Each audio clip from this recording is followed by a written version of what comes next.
Tudo bom? Eu sou o Fábio Marques, do Instituto Federal de Goiás, e vou falar com vocês hoje sobre tecnologias exponenciais e singularidade tecnológica com IoT, Internet das Coisas. Por que disso tudo, né? Porque hoje está muito interligado essas tecnologias, essa singularidade tecnológica e essa tendência que hoje quer usar essa inteligência, né, tecnológica em prol da tecnologia. Bom, e também vou falar também do nosso grupo de robótica, que é o Gimbot, que é o grupo nosso de robótica lá do Instituto Federal de Goiás, Campus Goiânia. Bom, então, na verdade, inicialmente, para a gente falar sobre tecnologias exponenciais, nos próximos 20 anos, os limites da computação. Então, a lei de Moore, ele determinou que exponencialmente, a justificativa de que algo cresce exponencialmente, tá? Então, para vocês terem uma ideia, o número de transistores dobra a cada 18 meses, tá? O número de transistores. E é isso que justifica nós termos essa constante evolução nas famílias de processadores e, consequentemente, na velocidade e, por consequência, o aumento da memória e do armazenamento, enfim, de todos esses dados aí que hoje são uma constante na tecnologia. Então, aproximadamente uma previsão era que em 2015, 1 átomo por bit. Então, na verdade, se nós notarmos essa escala, que é, segundo a lei de Moore, de 1970 a 2005, olha só o tanto que evoluiu o número de transistores, que deu isso, na verdade, dobrando a cada 18 meses. Tá? Então, é por aí. Okay. Bom, e aí outra coisa sobre as tecnologias exponenciais é explicar o momento Kodak. Tá? O que seria esse momento Kodak? Mostrando, olha só, algo linear, que você cresce, né, linearmente, e algo exponencial, que aí você já tem uma escala exponencial de crescimento. A Kodak em 96, ela tinha uma renda, né, ou seja, um faturamento de 28 bilhões e 140 mil empregados. Isso em 96. Em 2012, tá, ela já tinha baixado para 17 mil empregados. Tá? E em abril de 2012, olha só, tá? Então, olha só, o Instagram, 1 bilhão, né, 1 bilhão de dólares e somente 13 empregados. Então, é isso, né? Então, a Kodak, que permaneceu tantos anos, ó, de 96 a 2012, e baixando e diminuindo, consequentemente, a sua renda e diminuindo empregados, aqui ó, com pouquíssimos empregados e uma rentabilidade incrível. Tá? Então isso é para tentar explicar o que é algo linear. Essas empresas que estão hoje, de forma linear, mantendo um patamar de tranquilidade, sem pensar em inovação, sem pensar em produto novo, sem pensar nos seus concorrentes, acaba tendo um final como o da Kodak. Por favor. Bom, e aí, hoje, inovação... a gente tem que pensar num produto, se você tem uma ideia hoje, então você tem que pensar nesse tripé aí do conhecimento, que é o quê? Se você vai pensar em algo novo, se ele é bom para as pessoas, se é bom para o meio ambiente e se dá dinheiro. Tá? Então hoje, inovação, se você tem um produto novo, está pensando num produto novo, uma empresa nova, uma startup, enfim, algo inovador, você tem que inicialmente pensar nisso. Tá? Se é bom para o meio ambiente, se é bom para as pessoas e se dá dinheiro. Porque senão não mantém nenhum negócio. Okay? Bom, isso da palestra, né, da Campus de 2000, Campus 8. Bom, olha só, um exemplo aí, ó, esse KitePad. O que é esse KitePad? Ele foi desenvolvido pela Singularity University. Falo mais à frente sobre a Singularity University. O que é, na verdade? Isso aí, ó, para o combate da malária. Um petzinho que é acoplado, né, na pele para combater a malária. Então, isso aí é um exemplo de uma tecnologia exponencial, tá? E revolucionária. Olha só, então, quando se pensou nisso, olha só, se era bom para as pessoas, se era bom para o meio ambiente e se dava dinheiro. Tá? Então, na verdade, um governo ia investir dinheiro e pagar por isso e você combater uma doença como a malária.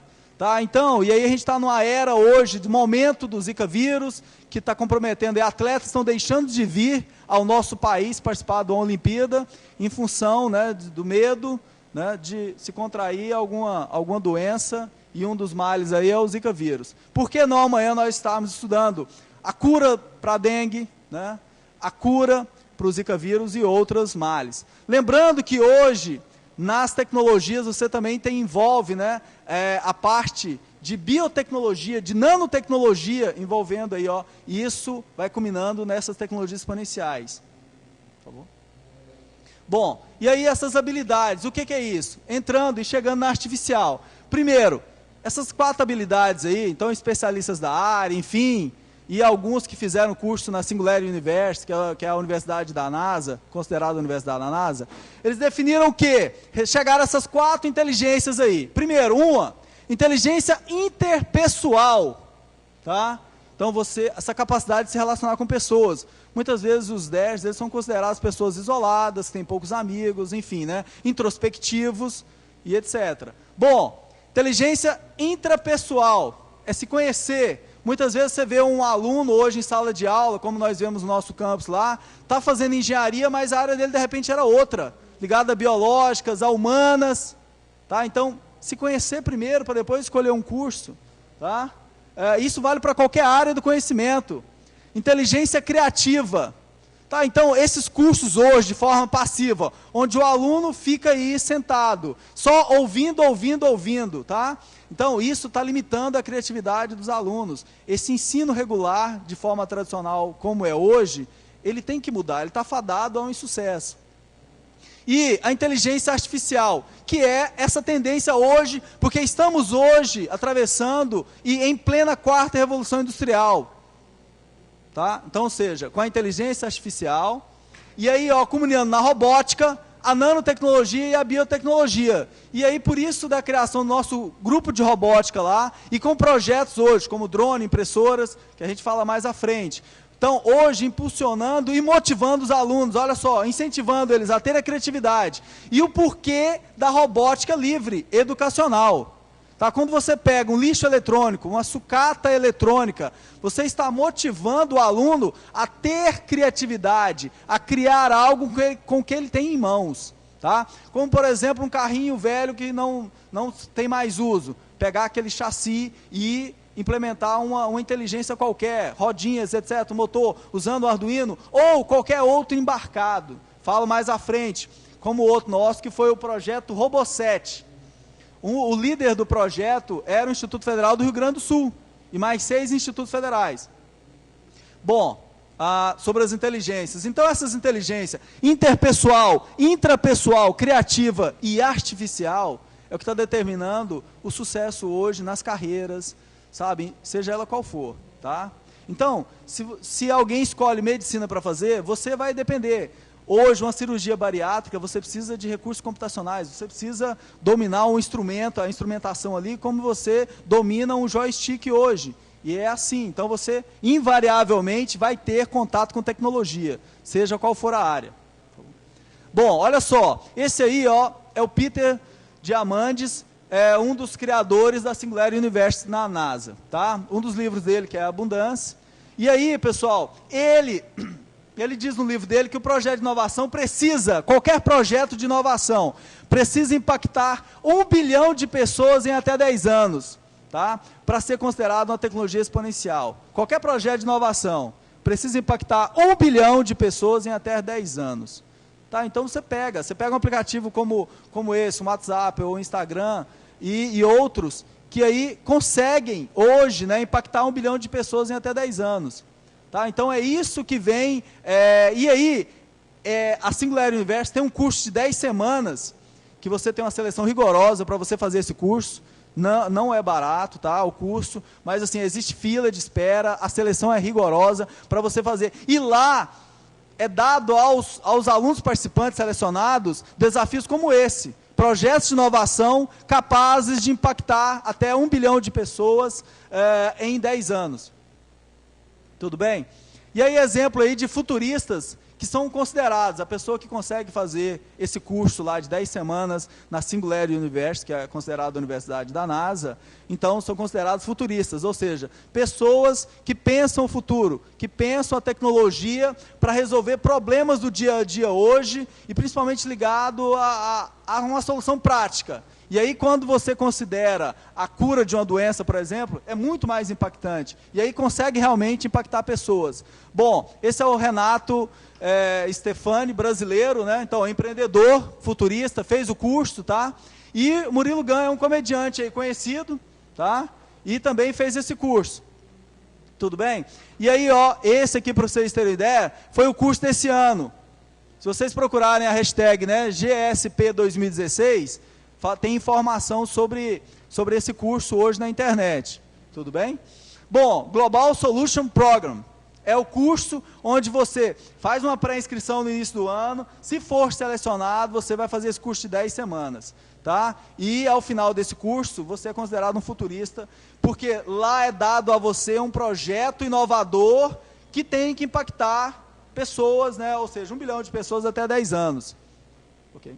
Bom, agora, olha só, professor Carlos Sesnick, tá? Eu estou em fase de conclusão do doutorado em Engenharia Eletrônica e Computação no ITA. Então, esse professor Carlos Sesnick, ele é ex-aluno do Instituto Tecnológico da Aeronáutica, e tem aqui, ó, e ele mostrou no início, na aula inicial, as configurações hoje, como será o futuro da aviação. Como será o futuro da aviação? Olha só, hoje nós temos um avião tradicional, e olha como serão as aeronaves. E eu estou falando de aeronaves comerciais, de voos comerciais. Por quê? Novas estruturas, novos formatos, buscando ali, ó, principalmente economia de combustível, tá? E maior velocidade. Ah, mas como? Como? Então, você pega aí grandes empresas como a Boeing, que aí vem com modelos já tradicionais, mas também continua estudando. Olha só, esse aqui é um exemplo de uma aeronave que vai se adaptando. Tem uma rajada de vento, ela consegue ficar em formatos. Então, ela vai se moldando de acordo com o vento, que é um grande obstáculo na aviação. E aí, ó, olha os formatos, o formato triangular, enfim, vários outros formatos que hoje as empresas de aeronáutica, principalmente mundiais, as grandes empresas já estão estudando. Os pesquisadores, os alunos hoje de engenharia aeronáutica estão estudando. Foi o que o professor Carlos, na aula magna dele, no início do semestre letivo, lá no ITA, falou para os alunos, para os calouros lá de engenharia aeronáutica: olha, cabe a vocês, alunos, solucionar problemas como esse. É isso que vai ser economia, visando a economia de combustível e maior capacidade e principalmente segurança de voo, enfim. Tá? Então, muitas coisas virão novas aí e a gente percebe que em tecnologia é algo rápido, né? Em 10 anos, muita coisa pode mudar. Tudo bem? Como aplicativos para táxis. Há 2, 3 anos aí não existiam aplicativos para táxis, não existiam soluções. Começaram os aplicativos, hoje já tem mais empresas novas surgindo e já tem outras surgindo. Enfim, isso em pouco tempo. Bom, olha só, aeronaves com alta eficiência energética. Tá? Então, modelo sendo testado. E agora com os drones sendo utilizados, ou há essa previsão, esse estudo, que o drone seja utilizado também para atividades como entrega de mercadoria, etc, etc. Mas esbarra em legislação, esbarra em outros fatores, mas é como esses aplicativos para táxi. Alguns são contra, a favor. Se não há legislação, a tecnologia chega. Então, cabe ao poder público formar uma legislação e documentar isso, né? E fiscalizar, enfim, seja o que for. Mas a tecnologia chega a isso e impõe mesmo, tá? Tudo bem? Então, essas novas tendências. Então, foi a aula magna do professor Carlos Sesnick, mostrando para vocês que isso aí, ó, é também algo inovador, é uma singularidade tecnológica quando você vê hoje uma aeronave do nível padrão, que as outras companhias todas seguem mais ou menos o mesmo padrão, e chegam aeronaves novas, né? Então, com uma nova visão tecnológica. Bom, esse aí, ó, o robô Isaac, do César, que é o Centro de Estudos Avançados de Recife. Então, esse robô do César, ele é bicampeão da competição latino-americana brasileira de robótica. Qual que é a inovação desse robô? Ele é interação humana. Então, triste, alegre, surpreso, tudo bem? São as façanhas desse robô que já ganhou. Tá? Então, e aí a equipe ali, ó, então são todos do César, tive a oportunidade de visitar esse CES ano passado, conheci a equipe, eles no evento no ITA, tá? Porque o Silvio Meira, que é um dos fundadores do CESA, ele é iteano, né, da turma 78, 77, não sei, tá? Então ele tem sempre tem projetos inovadores. A proposta do CESA, que é Estudos Avançados lá de Recife, a empresa chega com um problema e eles vão usar esse problema, estudar esse problema e trabalhar nesse projeto para propor a solução. Okay? Bom, o Now é um outro robozinho, olha só, humanoide desenvolvido pela empresa Aldebaran, né, Robotics, sediado em Paris. Bom, então a interação desse robozinho aí também, a proposta dele é ser mais um robô doméstico, algo assim. E ele, inclusive, dentre outras coisas que ele é capaz de fazer, até dançar, né? Então ele ficou conhecido por dançar aquela musiquinha da Macarena, né? Então, esse é o robô Now. Então são exemplos de robótica. E agora entrando em embarcados, onde essa plaquinha Robosat foi a que houve esse projeto, onde 7 institutos federais trabalharam na concepção de uma proposta, de uma plataforma Arduino, com mais portas lógicas, mais portas analógicas, e uma protoboard já inserida para fácil adaptabilidade e configuração dos projetos ligados à robótica livre. Então, começando pela própria placa, que é livre, tá? Então, a gente está trabalhando para disponibilizar o projeto. A gente já está na 2ª ou 3ª versão dessa placa. Mais à frente, eu vou mostrar o nosso grupo lá soldando os componentes, no início de julho agora, já fazendo, né, mostrando para os alunos e ensinando a soldagem de componentes SMD. Então, inicialmente, olha só, essa placa foi constituída e soldada pela nossa equipe, né, dos projetos, de quem estava envolvido no projeto. Em cima, a Raspberry Pi, que foi considerado em 2012, né, o menor computador do mundo. Logo à frente, eu mostro também um drone, onde o frame desse drone é constituído de cano PVC, e aí a controladora dele, estamos programando com o Raspberry Pi, tudo bem? E o próprio Arduino, que é o tradicional e suas várias versões, Arduino Nano, Mega e etc. Okay? Bom, aqui são projetos, ó, são exemplos. De projetinhos de robótica livre, do Fizzler aqui mesmo, da nossa competição o ano passado, seguidor de linha, tá? Esse foi um dos robozinhos que participou. E aí os formatos, mostrando as várias opções e estimulando aí, ó, a inteligência criativa, onde os alunos vão, com o que tiver à disposição, eles vão criar seus projetos e daí, ó, fazer a diferença. Então, são protótipos e funcionam e são, às vezes chegam... E aí você tem a parte de programação onde o seu algoritmo é que vai fazer a diferença. Seu algoritmo, tá? Para lidar com esse projeto. Bom, agora falando mais especificamente sobre o nosso grupo de robótica, onde estão sendo desenvolvidos esses projetos lá. GIM é a sigla de Goiânia, tá? Bot, de Robot, GIMBot, tá? Então aqui nós temos alunos dos cursos técnicos em eletrônica e telecomunicações e das engenharias elétrica, mecânica, automação e controle, tá? Ok, pode passar. Bom, inicialmente a gente não tinha um local para trabalhar e aí encontramos esse laboratório que estava desativado e aí com a ajuda dos alunos, em 2014, nós passamos a utilizar esse espaço. E hoje funciona o nosso grupo de robótica com vários projetos. Tem um barco robô, tem esse do drone, tem da impressora 3D, e a impressora 3D do projeto RapRap, onde uma impressora é capaz de se auto-construir, não é isso? Se auto-replicar, ou seja, a impressora Pi, né, ela está imprimindo as peças da próxima impressora, que por sua vez vão imprimir as peças da outra impressora. Tudo bem? Bom, e aí já o ambiente de trabalho, né, um tanto quanto descontraído.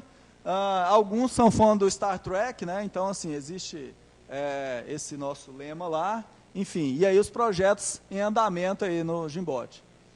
Bom, aí a característica, né? Então, assim, algumas coisas aí, cada um configura o seu ambiente de trabalho lá, né? E isso aqui foi uma homenagem ao Leonardo Nimoy, né? que faleceu. Enfim, ó, isso aqui que vocês estão vendo aqui são duas válvulas, que no nosso laboratório, o curso lá, já tem bastante tempo, então a gente descobriu algumas preciosidades lá, como essas válvulas aí, né, para resgatar um pouco da história da eletrônica. Okay? Bom, e aí, olha só, no início desse mês agora, nós fizemos o curso com os alunos, e aí com o instrutor Isaac Bavaresco, o professor Isaac Bavaresco, olha só, a moeda de 50 centavos, para vocês terem ideia, é o tamanho dos componentezinhos SMD, que foram, né, então assim, soldados manualmente aqui, ó, então assim, normalmente é feito o quê? De forma robotizada, enfim, máquinas específicas já fazem isso, né? Mas aí a gente estava fazendo esse curso exatamente para aprender mesmo e ter essa noção, e aí ó, usando uma plaquinha do projeto RoboSet, que é aquele Arduino com mais possibilidades, com mais portas lógicas, com mais portas analógicas e um protoboardzinho, né? E a interface de configuração, de programação, é a mesma IDE do Arduino, ok? Bom, isso aí é a nossa equipe Gimbot, nosso chefe de departamento, professora Cristiane Borges, está presente aqui, professora Cristiane, isso. E outros professores da coordenação e os alunos envolvidos, tá? Fazendo, então, em novembro, né, de 2015, nós fizemos um ano de Gimbot, já com os projetos, drone, barco robô, impressora, carrinho sumô, braço robótico, enfim, e vários outros projetos aí, que cada aluno, né, através de iniciação científica, projetos de inovação tecnológica, que estão sendo desenvolvidos hoje no nosso grupo de robótica livre educacional Gimbot. Bom, e esse ano a gente resolveu também estimular os alunos dos cursos técnicos em eletrônica e telecomunicações a participarem da OBR, Olimpíada Brasileira de Robótica. Tá? Para quem não conhece, a Olimpíada Brasileira de Robótica, ela tem provas, a equipe, então de forma gratuita, é uma Olimpíada, uma das várias Olimpíadas científicas que estimula os alunos. A OBR, ela tem do primeiro ano do ensino fundamental ao ensino médio, ou técnico. Tá? O nosso ensino médio lá é ensino médio técnico, nos institutos federais. Tudo bem? Então aqui, desde a modalidade 0 até a modalidade 5. Fizemos a primeira etapa, que foram as provas teóricas. Esse de camiseta amarela é o professor Anderson Soares. Ele é professor da Universidade Federal de Goiás e o coordenador regional da OBR. A modalidade do ensino médio, ela é dividida na modalidade teórica, em 2 fases, e mais a modalidade prática. Tá? Ao final, eu tenho alguns links aí demonstrando algumas atividades que a gente vem fazendo. Tudo bem? Bom, olha só, com relação aos drones aí. Nosso contato, né, na campus, esse kit drone estava sendo vendido na campus. É esse proprietário aqui, né, que você não tem muito o que fazer, a não ser usá-lo mesmo, e esse aqui você pode fazer algumas adaptações, melhorar, colocar, enfim, mudar alguma coisa nele, tá? Então nós optamos por esse kit, compramos desmontado, montamos lá com a ajuda de um técnico, e hoje a gente está desenvolvendo o nosso. Olha só, olha, curioso esse drone, tá? Por questão de logística, enfim, porque ele é um pouco maior, então para trazê-lo, enfim, ele tá mais complicado. Mas assim, só para vocês terem uma ideia, então o frame dele é de cano PVC, esse mesmo de projeto hidráulico, tudo bem? E a controladora dele é uma Raspberry Pi. Tá? Então a gente está... E esse aí, olha só, e aí entra essa interatividade já com o IoT. Porque a ideia dele é ter inteligência artificial, para ele ser capaz de voar num ambiente fechado, não assim, e atravessar obstáculo, ou seja, desviar de obstáculo, e ainda interagir, tudo bem? Ser capaz de capturar, por exemplo, a temperatura do ambiente e interagir com um smartphone, um aplicativo, enfim, transferir imagem, que a gente está trabalhando também, então é um projeto. E aí você tem várias formas, e mostrar que é possível, né, você aí, através da robótica livre educacional, propor projetos, e seguindo essas tendências hoje, que é da inteligência artificial. Tudo bem? Bom, olha só, esse aqui também, ó, professor João Cortes, da coordenação de sensoriamento remoto do nosso campus Goiânia.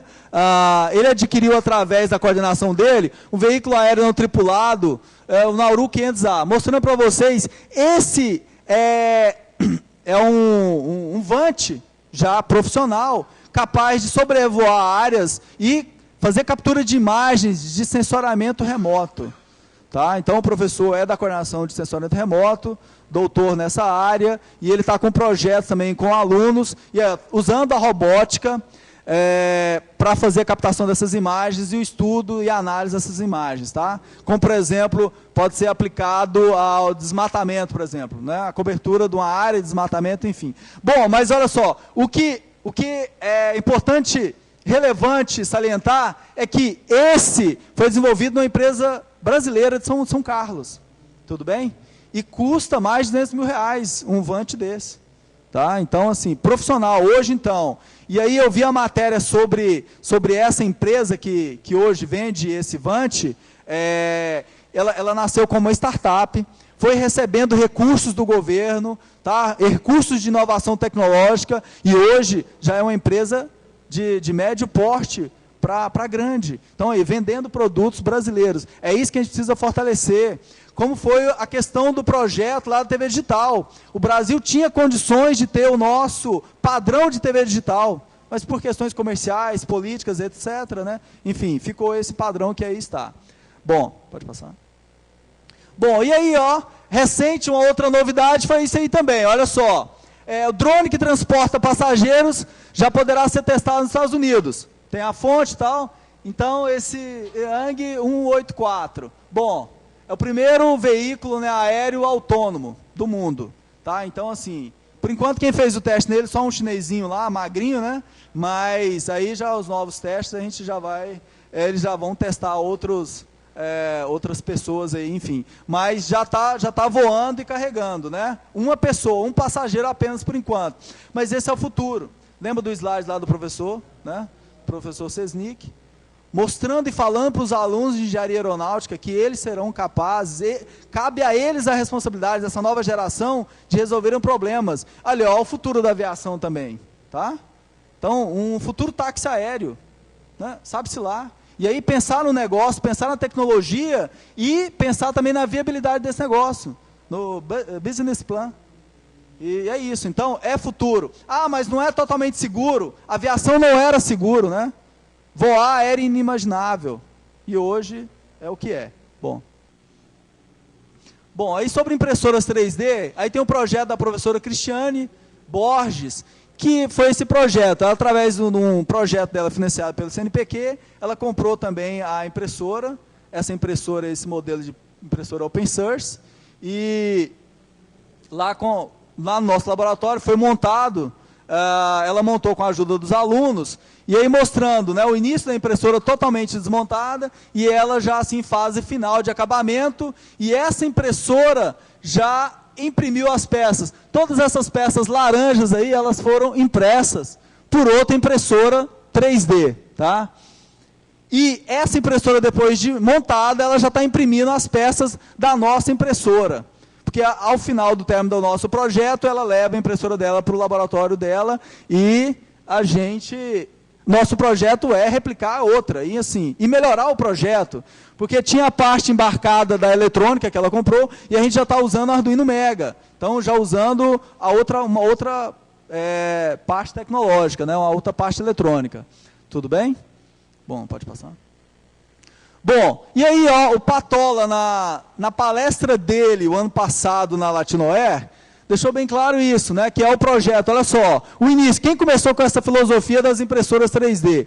A origem, né, você tinha uma impressora convencional, então assim, ó, era um aparato, né, de produzir objetos sólidos em 3 dimensões, contrastando com 2 dimensões do papel, e aí evoluiu para essa, mas olha só, você tem o Adron Boy aí, que é, ou seja, o pai, a impressora pai, e a impressora filho, né, esse Vic Oliver. E aí, iniciamos os primeiros modelos aí, surgidos. Então, porque existia a impressora 3D, mas o custo era muito elevado, tá? E hoje você já tem aí, ó, as impressoras 3D já deixando de ser algo intangível aí, ou seja, qualquer um hoje já tem acesso. E mais, os vários projetos, e aí os Fab Labs já demonstram isso, que você é capaz de imprimir uma mão para quem perdeu, teve um membro amputado, enfim, você já tem projetos que são capazes de viabilizar isso com a impressora 3D. Bom, e aí eu queria mostrar para vocês a nossa página no Gimbot. Isso, lá, primeiro link.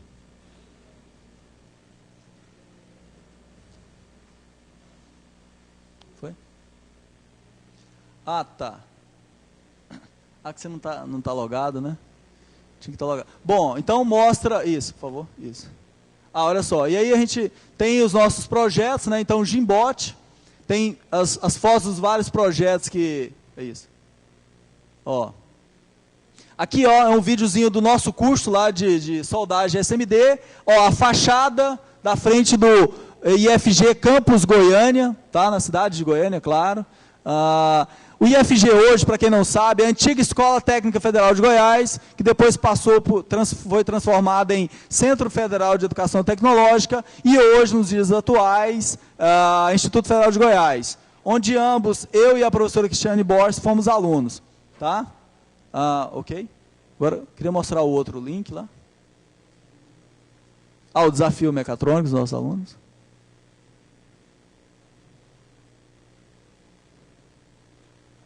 Lá naquele slide, né?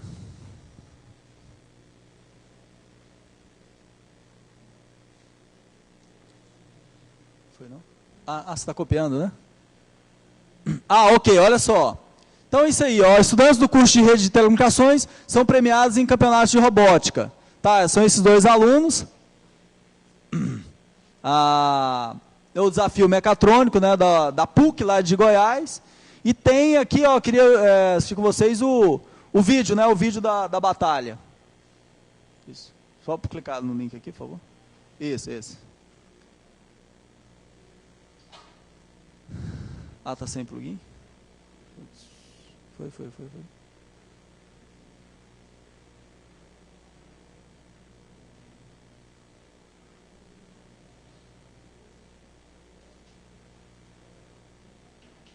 Bom, aí você mostra aí, essa competição era o quê? Um robô sumô. Você tem uma arena, né, em forma circular, e aí os robozinhos, cada round, ele tem que empurrar o outro robozinho para fora, né, dessa arena. Olha, nesse caso ele estava controlando por um rádiozinho, né? Então, e aí a gente já está trabalhando que novas versões para incorporar a inteligência artificial. Isso, tá? Tudo bem? Ó, já existe um projeto nosso com um relógio.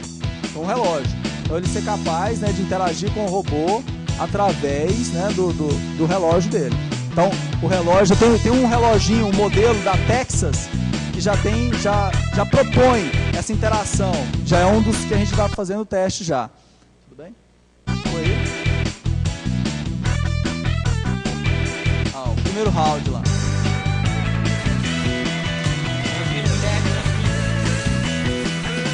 Então houve uma perda de conexão. Nesse caso aqui, ele estava com um rádio, né? Um joystick controlando. Suas marcas. 3, 2, 1, valendo.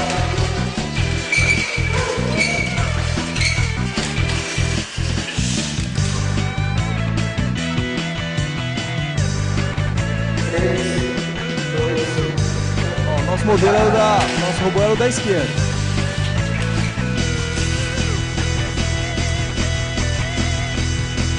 Destroyer versus Hunter. A nossa equipe é a equipe Hunter.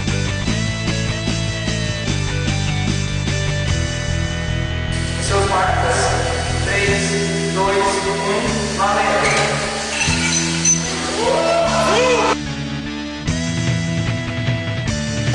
Agora aí, ó.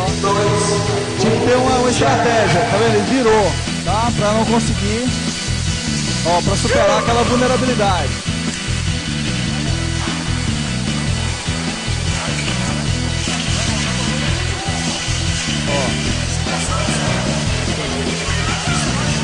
Os dois perderam o controle, ó.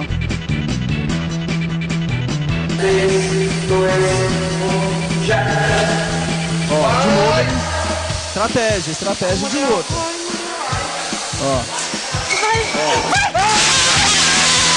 Aí, digamos que o nosso cinegrafista ficou um pouco emocionado, né? É o aluno, um do líder da equipe. Bom, então, são esses estudantes aí. O Bruno e o Muriel. Agora tem um outro link, querido? Deixa eu ver.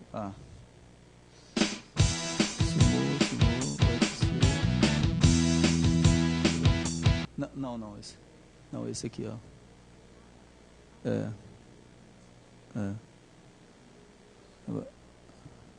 Não, e tem outro também, né? Tá, não, esse aqui, esse aí. Pessoal, então esse Rio Bots, inclusive, agora ganhou um campeonato mundial. Vocês ficaram sabendo, né? Isso. Aí são alguns melhores, porque, olha só, são alguns, se não me engano, do ano passado, os melhores momentos do ano passado. Bom, na verdade, a robótica, claro que tem pessoas que são contra esse nível de competição, né? Que, na verdade, é considerado o UFC de robôs, né? Onde um robô, ele luta com o outro até o outro não conseguir, né? Então ele perde.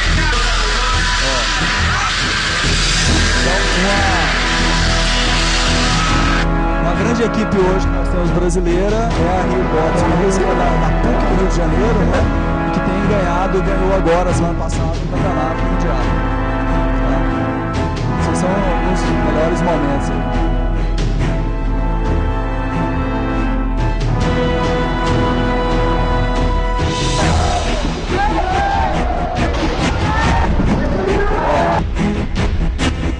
Então, e entra toda essa estratégia. Na verdade, já perguntaram o que um aluno ganha, né, por participar de uma equipe dessa.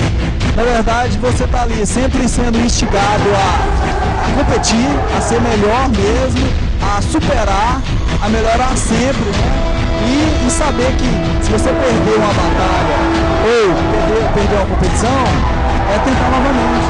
Sempre resistir. Empolgação. Esses alunos, na verdade, você vê, por exemplo, os fabricantes já patrocinando. Então eles têm interesse já de colocar peças no robô, porque quando ganha, ele já aparece, né? Então tem visibilidade. A Submarino, olha só, é um dos patrocinadores. Robocor, né? São arenas, né, totalmente fechadas. Olha só.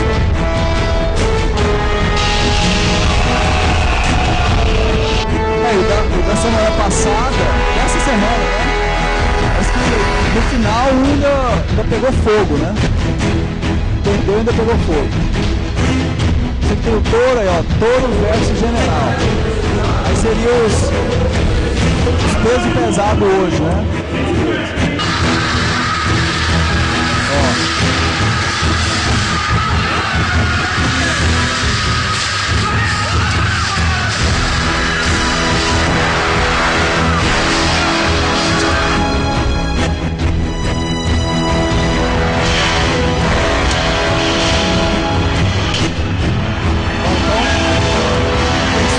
Com a proteção, com a segurança, peças ou mesmo dos robôs. Vamos estar cheio de torcedores ali, né? E espectadores. Um dos locais da competição foi a Campus do ano passado, 2015. Aí, ó. Isso mostrando, né? Bom, mas isso aqui só para mostrar para vocês o que é possível hoje com a robótica. Agora, voltando assim, a internet das coisas. Então, tem esse projeto nosso lá, com um relógio da Texas, que você consegue implementar e cuidar toda a automação residencial hoje. Por exemplo, você controlar controle de iluminação, temperatura, umidade. Então, você vai ser capaz disso do seu smartphone, do seu celular. E agora, o que precisa é isso, criatividade, porque a tecnologia está aí, o recurso está aí, todas essas placas, esses embarcados estão aí, cabe a nós a desenvolver o quê? A programação e a ideia e a necessidade, motivados por uma necessidade, ou trazidos por um potencial cliente, ou por um projeto desafiador, tá? Um projeto de inovação tecnológica. Então, existe no nosso campus os projetos de iniciação científica e de inovação tecnológica. O nosso da impressora 3D é de inovação tecnológica. Portanto, aí, a partir de agora, nós já estamos pensando soluções e propostas buscando sempre a internet das coisas. Tá? E o quê? Inicialmente, a gente vai ter esse projeto com o relógio, tá? O barco, nosso robô, que inicialmente foi desenvolvido para fazer monitoramento de represas, por exemplo. Né? Então, assim, controle com sensores para qualidade de água, enfim. Se a represa está baixando muito, enfim, se está tendo alguns recursos, tá? E monitorar. Bom, então, e antes de abrir para as perguntas, aí fica essa questão aí que eu sempre coloco para dizer que é possível, né, ser nerd, é possível participar de tecnologia e ter uma vida, né, uma vida saudável, né? Então a gente brinca aí, ó, correndo, pedalando, nadando, né? Enfim, e ficamos aí com vocês. Agora eu gostaria de abrir as palavras aí, né, para dúvidas com relação a projetos, a ideia, a questionamentos, tá bom? Sobre projetos ligados à robótica, sobre essa interligação do que você consegue fazer. Tem perguntas que nós não sabemos responder ainda, mas estamos pensando, e é isso que promove a tecnologia e a ciência, né, no nosso país e no mundo. Tudo bem? Alguma dúvida? Perguntas? Por exemplo, aí, ó, como seria a interligação da impressora 3D com a internet das coisas? Né? Como fazer isso? E qual a utilidade disso? Controlar, né? Você pensar num objeto, propor e desenhar um objeto e imprimir esse objeto remotamente, ou seja, de um smartphone, você já projeta e já envia, como seria isso, né? Então, pensar em projetos... tem o Cícero Moraes, que ele conseguiu, através do trabalho dele, fazer a reconstituição de santos, né? Santo Antônio, por exemplo, um dos mais famosos. Tá vendo? Então, ele buscou na tecnologia e está fazendo um grande sucesso, prestando assessoria e consultorias aí pelo mundo, né?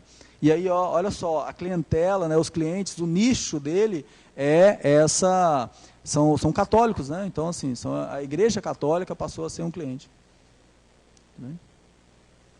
Senhora Cristiane? Pois não.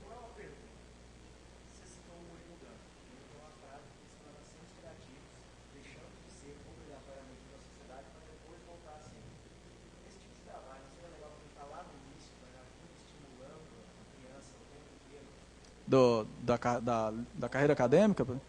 Sim, inclusive esse ano eu estava conversando com a diretora do meu filho tem 10 anos, já fez a prova da OBR, né?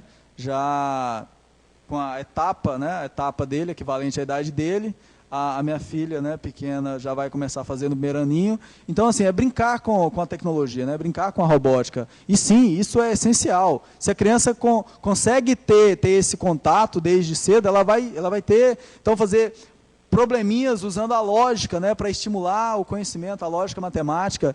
E mais, Eduardo, a questão o próprio Raspberry Pi, ele foi criado, foi concebido para o ensino de programação para crianças na Inglaterra, né, o pessoal de Cambridge. Então, assim, brincando mesmo, fazer um peixinho ali, dar uns loops ali, virar para a direita, virar para a esquerda. Então, assim, e mostrando, não usando o Scratch, é um exemplo, né? Que você está usando a linguagem de programação, mas não com código ainda. Então, assim, com frases, né? Então, virar à direita, um tempozinho, né? Virar à esquerda. Então, é essencial que a criança tenha esse contato com tecnologia e possa, sim, quando crescer, se optar pela carreira tecnológica, sim, ter mais facilidade.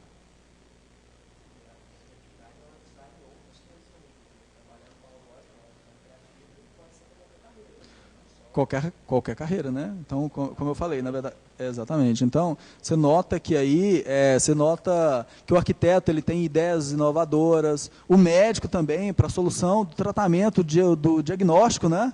Diagnóstico de um paciente, ele pensar diferente, né? Ele conseguir, mas espera aí, né? Se ele está sentindo esses sintomas, isso é compatível com qual doença, então ele consegue pensar diferente, né, e mais rápido, né?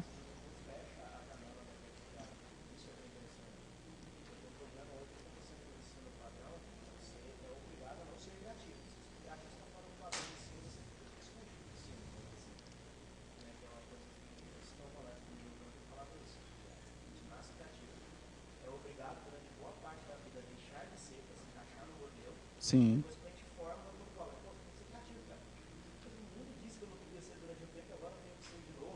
É isso, na escola tradicional você vê muito isso, né? O aluno, ele responde uma questão diferente da que o professor queria, ele já corta, né? Ele não consegue entender ou interpretar o que o aluno queria dizer, ou ele pensou diferente do professor, porque pensar... Então, é esse ensino tradicional, passivo, né? Onde o aluno fica parado aí, ouvindo, e o professor, né? Falando, né? Não existe uma interação. Professora Cristiane, seus projetos lá em Lusiânia?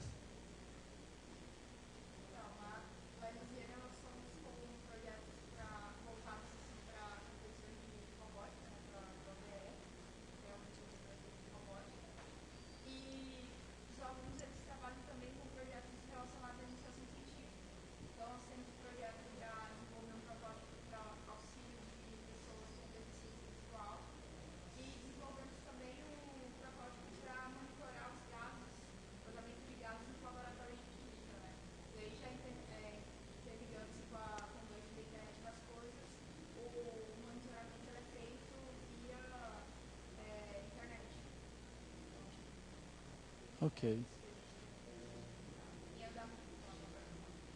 Então é isso. Alguém aqui trabalha com internet? Algum projeto envolvido internet das coisas? Não? Vocês estão o quê? Na graduação, curso técnico, o que é?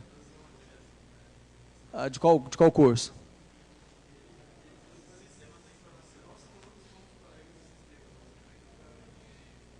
Ah, que legal. Aqui mesmo em Porto Alegre? Ah, na PUC. Pois é, então. A gente tem essa parceria com a PUC de Goiás, né? Então, a PUC de Goiás lá. Esse DEMEC, aquela competição lá, foi na PUC de Goiás, né? O colega de trás falou que estava envolvido.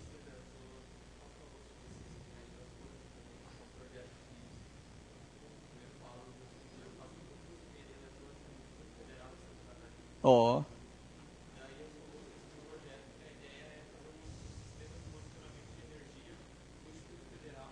Sim.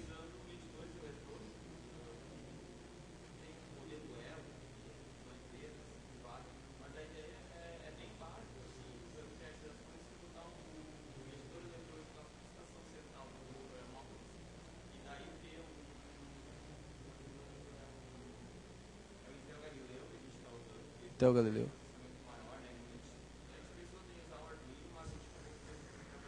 Uhum.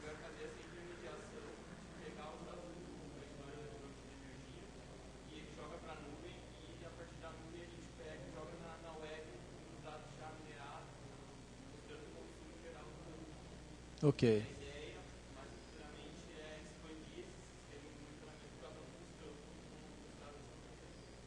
Excelente. Inclusive, a professora de física lá, a professora Paula, ela foi aluna do Instituto Federal de Goiás, contemporânea, né, da minha época. E aí fiquei sabendo outro dia que ela era professora, né, lá do Instituto Federal Santa Catarina. Eu não sei se ela é lá do seu campus, né? Florianópolis. Então, Paula, eu não sei se... Professora de física, é. Não, ok. Então, pessoal, a organização pediu para avisá-los que após a palestra teria um encerramento lá na sala, na área de comunidades, tá? Então vai ter esse encerramento. Alguém teria mais alguma questão, pessoal? Tranquilo? Então é isso, tá? Muito obrigado a todos, tá? E continuem seus projetos. Obrigado.